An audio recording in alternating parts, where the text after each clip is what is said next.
had the privilege, along with several of you, to take part in an experience whereas we witnessed the unveiling of this tremendous likeness of the late, great Marian Anderson. As you know, Marian Anderson was one of the greatest classical luminaries of our time. Meredith Bergman, the extremely talented artist, is here with us this evening, and Meredith was able to capture the grace, the elegance, the dignity of this great American, Marian Anderson. This evening, we are here to celebrate the life of Marian Anderson in music and in song. We're privileged with the opportunity to benefit from a number of students who are the product of the Marian Anderson legacy. I ask you to sit back, to enjoy yourselves, to appreciate the fine food that has been prepared for us, to appreciate the fine music that your ears will hear, and to enjoy and to relish in this moment in time.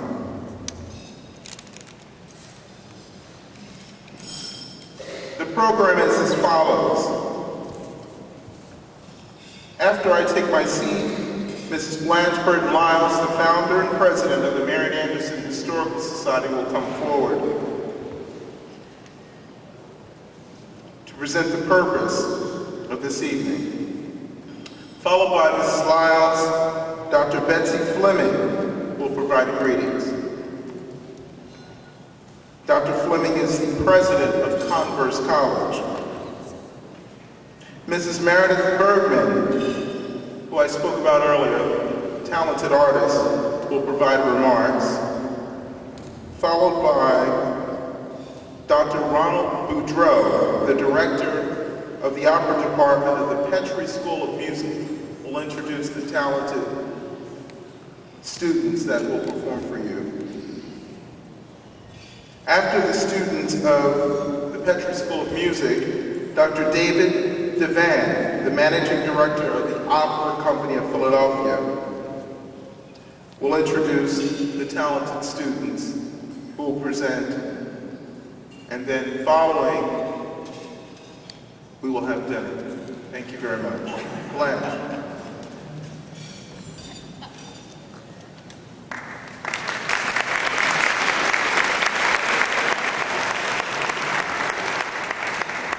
Thank you so much.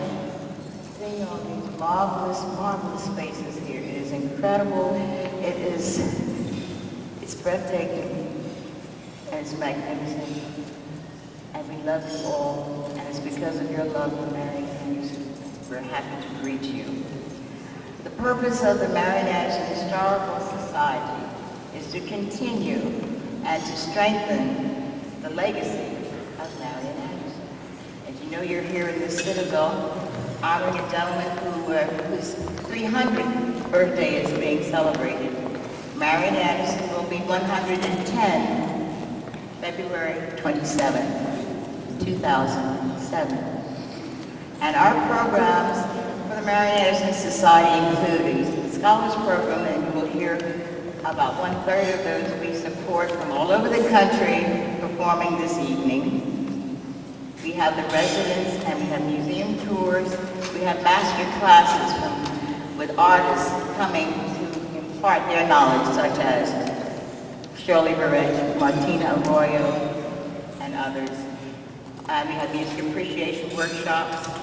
Artists in residence. Many of our artists go to colleges where they are artists in residence. All of our students are graduates. I like to call them scholar artists, because many of them have traveled worldwide and are accepted, and this is what is important, that their excellence is accepted throughout the world. And we have traveling exhibits that we take many of the photographs that we have at the Marian Anderson residence.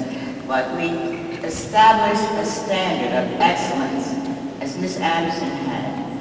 And yes, our scholars are wonderful personalities. Behind these great talents, you have wonderful individuals, as you will get to hear this evening. And we invite you to come visit the Marian Anderson residence for tours and any questions that you might have. We thank you for your presence here this morning and especially this evening, and we will see you next year.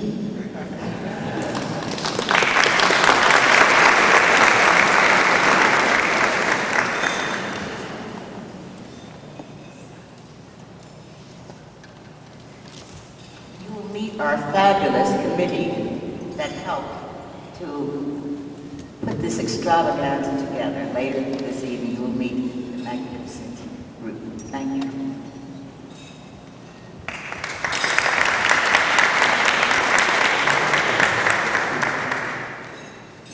Good evening. It is a great pleasure, honor, and privilege to be with you this evening.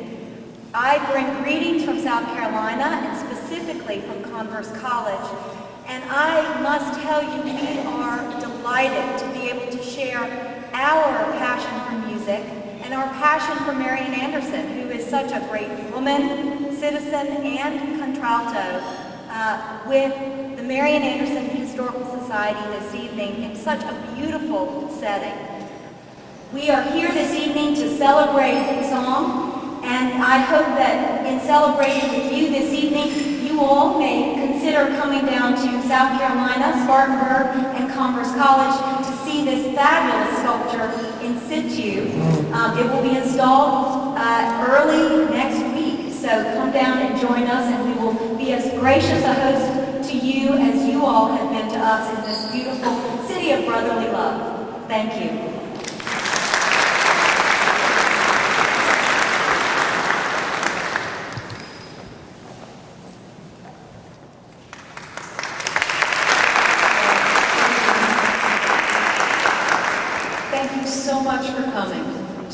Celebrate Marian Anderson and to enjoy the beautiful music we're about to hear. I said my piece this morning, and I would just like to say how honored I am to be here and how grateful I am to have been able to work on this sculpture of this marvelous, marvelous woman. Thank you.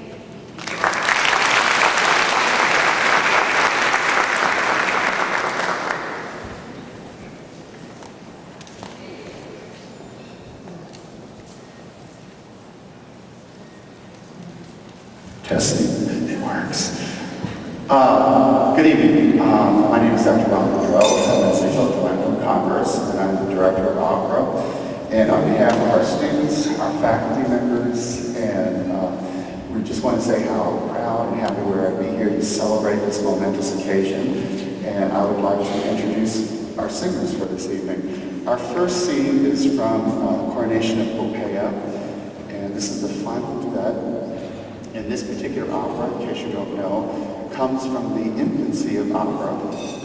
And we thought it might be fun this evening to show you something from the beginning of opera and something that's brand new that's in the process of being written. So the second piece tonight that we do, which I'll tell you about when we get to it, is from the new opera. But our two singers tonight are Melody McClellan, who's going to be singing Poppaea, and Catherine Woodward, who's going to sing Nero for you. And our conductor for this evening is Dr. David Berry, my colleague and friend, and he's going to be conducting for you. So, David, thank you.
Thank you. What you may not know about this piece, this opera was written by Claudio Monteverdi. This particular duet is reputed not to have been written by Monteverdi. So my colleague, David here, wrote a new arrangement for this duet, and I hope you enjoyed it. So give him a hand for that wonderful.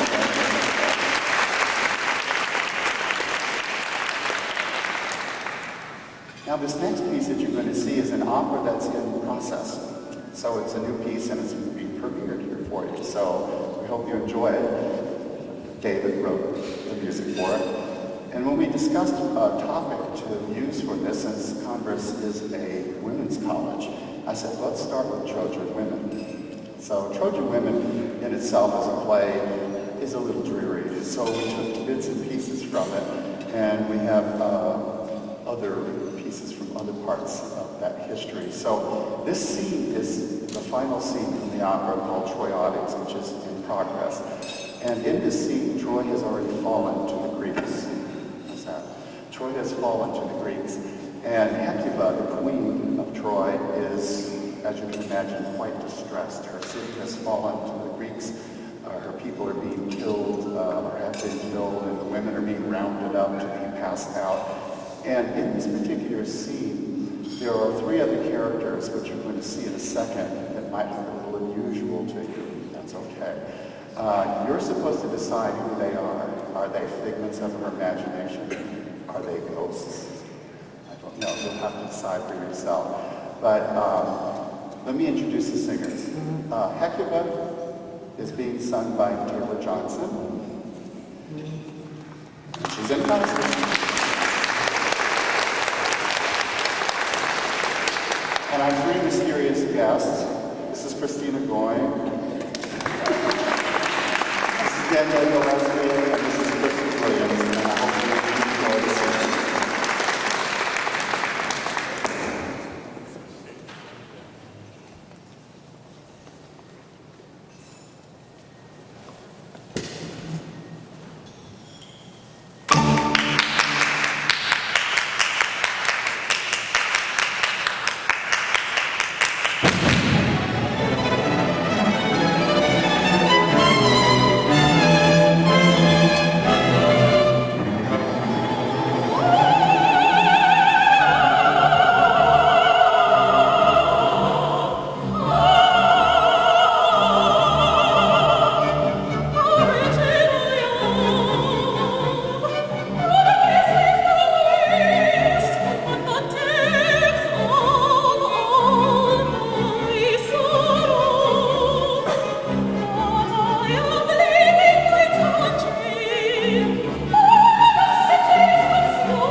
Your famous name will soon be known.